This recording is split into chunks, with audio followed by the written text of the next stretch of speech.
अस्सलाम वालेकुम एवरीवन। तो कैसे हैं आप सब? I am back with the same previous topic post transcriptional modifications but this time in Urdu. बहुत से लोगों ने सजेस्ट किया, बहुत से लोगों ने डिमांड की कि मुझे अपने लेक्चर्स इंग्लिश के साथ साथ उर्दू में भी डिलीवर करने चाहिए। ओवरऑल रिस्पांस मेरा प्रीवियस वीडियो पे काफ़ी अच्छा रहा। पहले तो मैंने सिर्फ इंग्लिश में डिलीवर करने थे अपने लेक्चर्स, लेकिन अब इंशाल्लाह मैं अपने हर लेक्चर इंग्लिश में भी डिलीवर करूँगी और उर्दू में भी। Thank you so much for liking, subscribing and sharing. So let's start. Transcription से रिलेटेड तो मेजॉरिटी के पास इंफॉर्मेशन है। ये एक ऐसा प्रोसेस है जिसमें double stranded DNA molecule single stranded messenger RNA में कन्वर्ट होता है और ये प्रोसेस सेल के न्यूक्लियस में होता है। ट्रांसक्रिप्शन के बाद जो सेकंड प्रोसेस होता है वो ट्रांसलेशन का होता है और वो साइटोप्लाज्म में होता है, जिसके लिए मैसेंजर आरएनए को न्यूक्लियस से साइटोप्लाज्म की तरफ मूव करना पड़ता है। तो अब पोस्ट ट्रांसक्रिप्शनल मॉडिफिकेशंस क्या हैं, ये कब होती हैं, किस स्टेप से पहले होती हैं, किस स्टेप के बाद होती हैं और क्यों होती हैं? जी, तो पोस्ट ट्रांसक्रिप्शन मॉडिफिकेशंस ट्रांसक्रिप्शन के बाद होती हैं और ट्रांसलेशन से पहले होती हैं। और नेक्स्ट क्वेश्चन ये है कि क्या रीज़न्स हैं, क्या सिग्निफिकेंस हैं, क्या इंपॉर्टेंस हैं, ये मॉडिफिकेशंस क्यों होती हैं? एक्चुअली वो मैसेंजर आरएनए जो कि ट्रांसक्रिप्शन के प्रोसेस में न्यूक्लियस में बना है, जो कि ट्रांसक्रिप्शन की एंड प्रोडक्ट है, वो एक्टिव नहीं है, वो मैच्योर नहीं है और एक्टिव हुए बगैर वो मैसेंजर आरएनए न्यूक्लियस से बाहर साइटोप्लाज्म में मूव नहीं कर सकता। साइटोप्लाज्म में मूव करने से पहले उसको मॉडिफाई होना पड़ता है और इन मॉडिफिकेशंस को कहते हैं पोस्ट ट्रांसक्रिप्शनल मॉडिफिकेशंस। जैसा कि आप इस डायग्राम में देख सकते हैं, सबसे टॉप पर डीएनए मॉलिक्यूल है जो कि ट्रांसक्रिप्शन के प्रोसेस के बाद प्री मैसेंजर आरएनए में कन्वर्ट होता है, ना कि मैच्योर मैसेंजर आरएनए में। इस प्री मैसेंजर आरएनए की फिर मॉडिफिकेशंस होंगी जिससे एक्टिव मैसेंजर आरएनए बनेगा, जो कि देन साइटोप्लाज्म में जाके ट्रांसलेशन का प्रोसेस करेगा और प्रोटीन्स बनाएगा। अब नेक्स्ट क्वेश्चन ये है कि कितनी मॉडिफिकेशंस हैं और कौन कौन सी मॉडिफिकेशंस हैं। बेसिकली 3 मेजर मॉडिफिकेशंस हैं: capping, splicing and polyadenylation. Messenger RNA के 5 प्राइम एंड पर कैपिंग होती है और 3 प्राइम एंड पर पॉलीएडेनाइलेशन, जो कि एडिशन ऑफ टेल है। वन बाय वन इन सब पर डिस्कशन होगी। सबसे पहले capping. What is capping? Capping के प्रोसेस में एक्चुअली जो मैसेंजर आरएनए का 5 प्राइम एंड है, वहाँ पर एक कैप ऐड होती है जिसको 7 मिथाइल ग्वानोसिन कैप कहते हैं, और ये सबसे पहली मॉडिफिकेशन है जो कि मैसेंजर आरएनए को एक्टिव बनाने के लिए होती है। अब इस मॉडिफिकेशन के कैपिंग के फर्दर 3 स्टेप्स हैं। फर्स्ट स्टेप में मैसेंजर आरएनए के 5 प्राइम एंड पे जो फॉस्फेट ग्रुप प्रेजेंट होता है वो रिमूव होता है। सेकंड स्टेप में जीएमपी मोइटी ऐड होता है और थर्ड स्टेप में मिथाइल ग्रुप ऐड होता है। अब जो नेक्स्ट क्वेश्चन है वो ये है कि कैपिंग की क्या सिग्निफिकेंस है। जब मैसेंजर आरएनए न्यूक्लियस से साइटोप्लाज्म में मूव करता है तो कैपिंग के थ्रू जो कैप ऐड हुई है वो उसके 5 प्राइम एंड को प्रोटेक्ट करती है।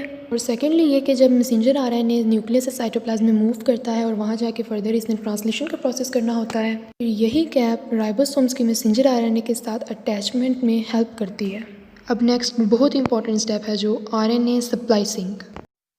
आरएनए स्प्लाइसिंग का क्या रोल है? एक्चुअली वो प्री मैसेंजर आरएनए जो कि ट्रांसक्रिप्शन के प्रोसेस में बना है, उसके पास एक्सॉन्स भी हैं, उसके पास इंट्रॉन्स भी हैं। एक्सॉन्स के पास तो जेनेटिक इन्फॉर्मेशन होती है जो कि नेक्स्ट ट्रांसलेशन के प्रोसेस में ट्रांसलेट होकर प्रोटीन बनाती है, लेकिन इंट्रॉन्स के पास ऐसी कोई भी जेनेटिक इन्फॉर्मेशन नहीं होती।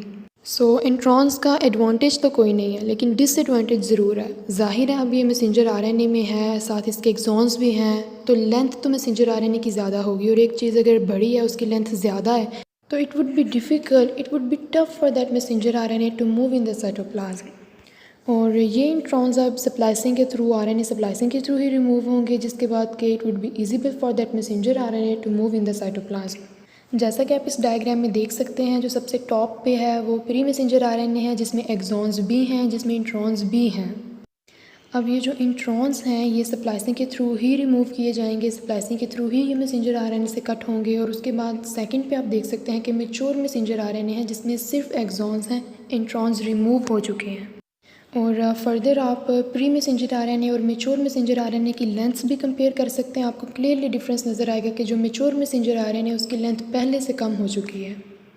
आरएनए स्प्लाइसिंग जो मॉडिफिकेशन है ये बहुत इंपॉर्टेंट स्टेप है, इसको बहुत एक्यूरेटली होना चाहिए, बहुत प्रिसीजन के साथ होना चाहिए। अगर कोई भी एबनॉर्मेलिटी आती है इस स्टेप में, इस मॉडिफिकेशन में, तो जो आरएनए मैसेंजर आरएनए के न्यूक्लियोटाइड्स हैं उनका लॉस भी हो सकता है, इंपॉर्टेंट बेसिस का लॉस भी हो सकता है, और इंपॉर्टेंट जेनेटिक इन्फॉर्मेशन जो कि नेक्स्ट यूज़ होनी है प्रोटीन्स बनाने के लिए, उनका लॉस भी हो सकता है। अब अगर मॉडिफिकेशन के इस स्टेप में, स्प्लाइसिंग के स्टेप में कोई एबनॉर्मेलिटी आ जाती है तो उसके रिज़ल्ट में जो मैसेंजर आरएनए बनेगा उसमें एबनॉर्मेलिटीज़ होंगी। वो अब मैसेंजर आरएनए फर्दर जब साइटोप्लाज्म में जाता है, वहाँ जाके ट्रांसलेशन का प्रोसेस करता है, तो डेफिनेटली उस मैसेंजर आरएनए से जो ट्रांसलेशन के प्रोसेस के बाद प्रोटीन्स बनेंगी उनमें भी एबनॉर्मेलिटीज़ होंगी। Now the next and last step, polyadenylation. जो सबसे पहली मॉडिफिकेशन थी कैपिंग, उसमें कैप ऐड होगी 5 प्राइम एंड पर। अब जो दूसरा एंड है मैसेंजर आरएनए का 3 प्राइम एंड, वहाँ पर पॉलीएडेनाइलेशन के प्रोसेस में एक टेल ऐड होगी। कैपिंग की प्रोसेस पे एक एंड पे कैप ऐड होगी, स्प्लाइसिंग की प्रोसेस में जो सेंट्रल उसका पोर्शन है उसकी स्प्लाइसिंग होगी, और जो पॉलीएडेनाइलेशन है उसमें जो उसका दूसरा एंड है 3 प्राइम एंड, वहाँ पर एक टेल ऐड होगी।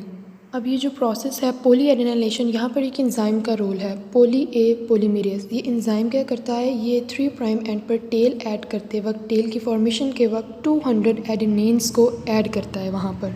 और इस एंजाइम को अपना रोल प्ले करने के लिए एनर्जी की ज़रूरत पड़ती है, जिसकी वजह से ये एटीपी मॉलिक्यूल्स यूज़ करेगा और फिर 200 एडेनिन मॉलिक्यूल्स को 3 prime end of messenger RNA ये ऐड करेगा। अब जो नेक्स्ट क्वेश्चन है कि पॉलीएडेनाइलेशन की क्या ज़रूरत थी, टेल की क्या ज़रूरत थी। तो हर मॉडिफिकेशन की तरह इस मॉडिफिकेशन की भी, पॉलीएडेनाइलेशन की भी बहुत इंपॉर्टेंस है, बहुत सिग्निफिकेंस है और ये बहुत इंपॉर्टेंट रोल प्ले करता है। और अगर तीनों मॉडिफिकेशंस में से कोई एक भी मॉडिफिकेशन स्किप हो जाती है या किसी एक भी मॉडिफिकेशन के किसी भी स्टेप पे एबनॉर्मेलिटी आती है तो मैसेंजर आरएनए में भी एबनॉर्मेलिटी आएगी। और बिल्कुल बाकी दोनों मॉडिफिकेशंस की तरह पॉलीएडेनाइलेशन का भी एक स्पेसिफिक रोल है जो कि एडिशन ऑफ टेल है। और इस टेल के आगे क्या सिग्निफिकेंस है, टेल उस मैसेंजर आरएनए का जो कि अब एक्टिव है, जो कि अब मैच्योर है, उसको मोटिलिटी प्रोवाइड करेगा ताकि वो साइटोप्लाज्म में जाके मूव कर सके फ्रॉम न्यूक्लियस, और फिर वहाँ जाके फर्दर वो ट्रांसलेशन का प्रोसेस कर सके और प्रोटीन्स बना सके। अब जस्ट इमेजिन वंस कि अगर कैपिंग बिल्कुल ठीक हुई है, स्प्लाइसिंग बिल्कुल ठीक हुई है, कोई एबनॉर्मेलिटी नहीं है, लेकिन यहाँ पर पॉलीएडेनाइलेशन के स्टेप में आके कोई प्रॉब्लम हो गई है, टेल ठीक तरह से नहीं बनती, तो फिर क्या ये मैसेंजर आरएनए जो कि अब मॉडिफिकेशंस के बाद बना है, क्या ये साइटोप्लाज्म में मूव कर पाएगा, क्या ये वहाँ जाके प्रोटीन्स बना पाएगा? बिल्कुल नहीं, क्योंकि इसकी मोटिलिटी का जो सोर्स था, जो टेल थी, उसमें एबनॉर्मेलिटीज़ है। क्योंकि ये तो अब मूव ही नहीं कर पाएगा तो साइटोप्लाज्म में कैसे जाएगा, जब साइटोप्लाज्म में नहीं जाएगा तो फिर प्रोटीन्स भी नहीं बनेंगी। पर इस डायग्राम के थ्रू थोड़ी सी समरी, सबसे पहले टॉप पर प्री मैसेंजर आरएनए था कि जो कि भी मैच्योर नहीं था, जो कि भी एक्टिव नहीं था, जो कि ट्रांसक्रिप्शन के फ़ौरन बाद बनता है। ना तो इस प्री मैसेंजर आरएनए के पास कैप है, ना ही इसके पास टेल है, और इसके पास एक्सॉन्स भी हैं, इंट्रॉन्स भी हैं, और इसकी लेंथ भी ज़्यादा है और ये एक्टिव भी नहीं है। लेकिन जो सेकंड मैसेंजर आरएनए है जो कि आफ्टर पोस्ट ट्रांसक्रिप्शंस मॉडिफिकेशंस बनता है, उसके पास कैप भी है जो कि कैपिंग के प्रोसेस में आई थी, उसके इंट्रॉन्स भी रिमूव हो चुके हैं जो कि स्प्लाइसिंग के थ्रू हुए थे, और उसके पास टेल भी है मोटिलिटी के लिए जो कि पॉलीएडेनाइलेशन के प्रोसेस में आई थी।